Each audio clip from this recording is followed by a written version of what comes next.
degmada Ceegaag oo ka tirsan gobolka Cayn ayaa markii ugu horeysay waxaa laga hirgeliyay xarun lagu barto kombiyuutarka isla markaana laga isticmaalo aaladda internetka ee caalamku oo ku wada xiriiro. Xaruntaasi waxaa hirgeliyay maamulaha dugsiga hoose dhexe ee degmada Ceegaag Maxamed Cabdiqani Macalin Faarax ayaa media ay ku booqatay isagoo ku jira casharkii uu dhigayo. Alxamdulillaah wa sallallahu ala nabiyyina Muhammad wa alihi wa sahbihi ajma'in.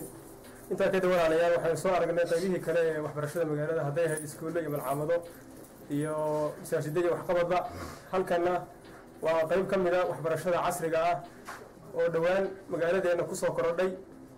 waliba ay isku maamuleen magaalada Ceegaag oo waliba ay maamuleen dad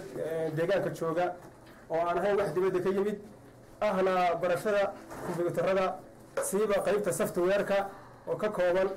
ilaa 6 qaybood sida Windows XP Professional iyo barnaamijka web office word-ka Excel-ka barnaamijka Windows Access-ka iyo PowerPoint-ka iyo wixii la mid ah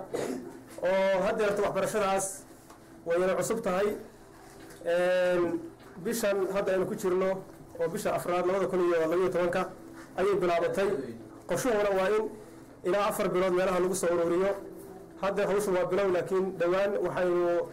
intu si doonaa arki doontaan qalinjabinta iyo shahaadooyinka oo ardayda ay qaadanayso oo 5 iyo 10 casho meelaha ay dhiganayeen bil barkeed waxay sii marayaan inay wax qortaan oo ay wax baabi'iyaan oo ay wax faylgareeyaan oo ay barteen hadda casharada meelaha ay marayaan bay ka mid tahay iyadana waa qayb muhiim ah oo loo baahan yahay deegaankeena ay socdaan hadda aniga ayaa wada waan jecelahay haddii ahayd in macallimiin kale oo inaga sii heesareysana inaan ku siisino oo iyaguna inoo yimaadaan oo ay dadka baraan oo ay ogaano marka deegaankeenu in laga helayo wax allaale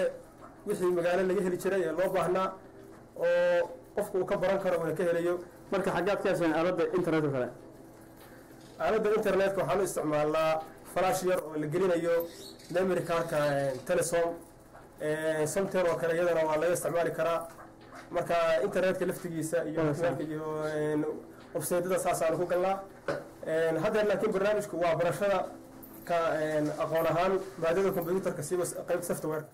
ugu dambeyntiina goobtan lagu baranayo kombiyuutarka ayaa waxaa si weyn u soo dhaweeyay bulshada ku dhaqan degmada Ceegaag waxayna tahay talaabo ay gaadheen qaybaha kala duwan ee bulshada ku dhaqan deegaankaasi Ceegaag maadaama aaladda kombiyuutarka iyo internetka oo caalamka oo dhan iminka si weyn uga xiran nagala soconayo degmada Ceegaag macalinka isagoo gacanta ku haya goobtaas ayaa ka codsay qabajoogta u dhalatay degmada Ceegaag qaybaha kala duwan ee bulshada in gacan lagu siiyo si dadka deegaanka aqoontooda kor loogu qaadi lahaa Cali Cismaan Yusuf Caro Dhagjar shabakada wararka caalamiga Ceegaag media magaalada Buuhoodle ee xarunta gobolka Cayn.